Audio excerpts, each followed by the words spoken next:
प्रजापिता ब्रह्मा कुमारी ईश्वरी विश्वविद्यालय, जो कि एक वर्ल्ड स्पिरिचुअल यूनिवर्सिटी है, और इस स्पिरिचुअल यूनिवर्सिटी में सबसे बड़ा जो लक्ष्य है, जो एम है, हम सभी को भगवान ने दिया है, वो है कि नर ऐसी करनी करे जो श्री नारायण बन जाए, और नारी ऐसी करनी करे जो श्री लक्ष्मी बन जाए। कर्म श्रेष्ठ धर्म श्रेष्ठ बनाने के लिए ये ईश्वरीय पढ़ाई है। और इस ईश्वरीय पढ़ाई में मुख्य 4 सब्जेक्ट हैं। वो 4 सब्जेक्ट जिनके आधार से, जिनमें पूरे नंबर लेने से हम सभी अपने लक्ष्य तक पूरी तरह से पहुंच सकते हैं। वो 4 सब्जेक्ट हैं। सबसे पहला है ज्ञान, योग, धारणा, सेवा। ज्ञान का मतलब विस्तार बहुत है, लेकिन सार में बताते हैं। ज्ञान का मतलब कि सबसे पहले हमें स्वयं का ज्ञान जरूरी है बहुत। खुद की पहचान, परमात्मा की पहचान, परमात्मा क्या है, कौन है, कहाँ से आते हैं, कब आते हैं, उनका कर्तव्य क्या है, अपने पूरे जन्मों का ज्ञान, हमने कितने जन्म लिए हैं, मनुष्य आत्मा क्या बनती है, मनुष्य आत्मा देव आत्मा में क्या अंतर है, हमारे पूरे 84 जन्मों का ज्ञान, पूरे कल्प वृक्ष का ज्ञान, पूरे सृष्टि का ज्ञान परमात्मा देते हैं। तो ज्ञान के सब्जेक्ट में बहुत सारी चीज़ें हैं। इसमें भगवान ने हम सभी को ज्ञान दिया है, समझ दी है। हम सभी उस ज्ञान के आधार से अपने आप को चलाते हैं। तो सबसे पहले जो बताया ज्ञान है, ज्ञान मतलब खुद की पहचान।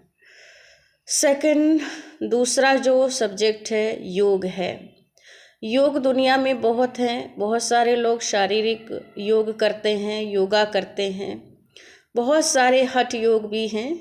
लेकिन यहाँ पर इस ईश्वरीय विश्वविद्यालय में जो दूसरा सब्जेक्ट हम सभी गॉडली स्टूडेंट्स का है, वो है योग। जब ज्ञान होता है कि हम आत्मा हैं और हमारा पिता परमात्मा कौन है, तो उस परमात्मा पिता से हमारी लगन लगती है, हम उनको याद करने लग जाते हैं। तो आत्मा और परमात्मा के प्यारे से स्नेह मिलन को योग कहते हैं। और योग में भी कई लेसन होते हैं, तो वो बहुत ही विस्तार है। तो दूसरा है योग। योग में बहुत कुछ आ जाता है। हमारी परमात्मा से जब प्रीत लग जाती है, हम उसे याद करने लग जाते हैं, हमारे जीवन में बहुत सारे परिवर्तन आना शुरू हो जाते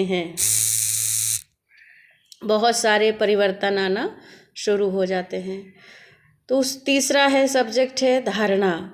हमारे जीवन में जब ज्ञान भी आ गया, समझ आ गई, और हम परमात्मा की तरफ मुड़ गए, भगवान के इशारों पे उनकी श्रीमत पर चलने लगे, दूसरा सब्जेक्ट हमने अपनाया।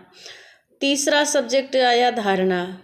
धारणा क्या है कि बहुत सारी चीज़ों की होती है कि हमें धारणा में शुद्धता, पवित्रता, खान पान और ऐसी बहुत सारी चीज़ें होती हैं जो हमें परमात्मा की श्रीमत के आधार से, क्योंकि भगवान ने जो हमें लक्ष्य दिया है, उस लक्ष्य तक पहुंचने के लिए हमें ये चीज़ें, ये सब्जेक्ट जो है, इसमें भी नंबर आगे लेना है। फिर है सेवा। जब 3 सब्जेक्ट में हम पढ़ रहे हैं आगे, तब हमारा सेवा में मन लगेगा। सेवा कौन सी? सेवा में भी सब्जेक्ट हैं मनसा वाचा कर्मणा। इस तरह की सेवा हम करेंगे। परमात्मा का ज्ञान मनसा वाचा कर्मणा सेवा है। इस सेवा से क्या करना है कि मन से हमें अपने हर किसी आत्मा को, हमें मन से शक्तियों का दान देना है, शुभ भावना शुभ कामना रखनी है। वाचा से हमें सभी को ज्ञान दान देना है, हर आत्मा के लिए शुभ बोल बोलने हैं। और कर्मणा से गुणों का दान देना है। हमारे कर्म श्रेष्ठ होंगे तो हम किसी और आत्मा को अच्छे से अच्छे कर्म में उनको ढालेंगे और उनको कर्म सिखाएंगे। तो जब हमारे कर्म श्रेष्ठ हो जाएंगे तब हम अपनी जो लक्ष्य है उस लक्ष्य तक, उस मंजिल तक पहुंचने में बहुत आसानी होगी। तो इसलिए ये 4 सब्जेक्ट को देखें और इन पर गहन चिंतन करें कि 4 सब्जेक्ट हैं हमारे ज्ञान, योग, धारणा, सेवा। तो ये चारों सब्जेक्ट्स में भगवान कहते हैं नंबर आगे लेना है और पास विद ऑनर होना है, विद ऑनर पास होना है, ऐसे वैसे नहीं होना है। तब हम अपने सतयुग में जाने के लायक बनेंगे। तो इसीलिए तब ये बात सिद्ध होगी, सार्थक होगी कि नर ऐसी करनी करे जो श्री नारायण कहलाए और नारी ऐसी करनी करे जो श्री लक्ष्मी बन जाए। कर्म ही पूजा है। तो वो कर्म पूजने योग्य हमारे तब होंगे जब हम इन चारों सब्जेक्ट्स को ध्यान में रखते हुए इन पर अमल करेंगे, इनको अच्छी तरह पढ़ेंगे, इनको जीवन में धारण करेंगे और परमात्मा से योग लगाएंगे। ओम शांति।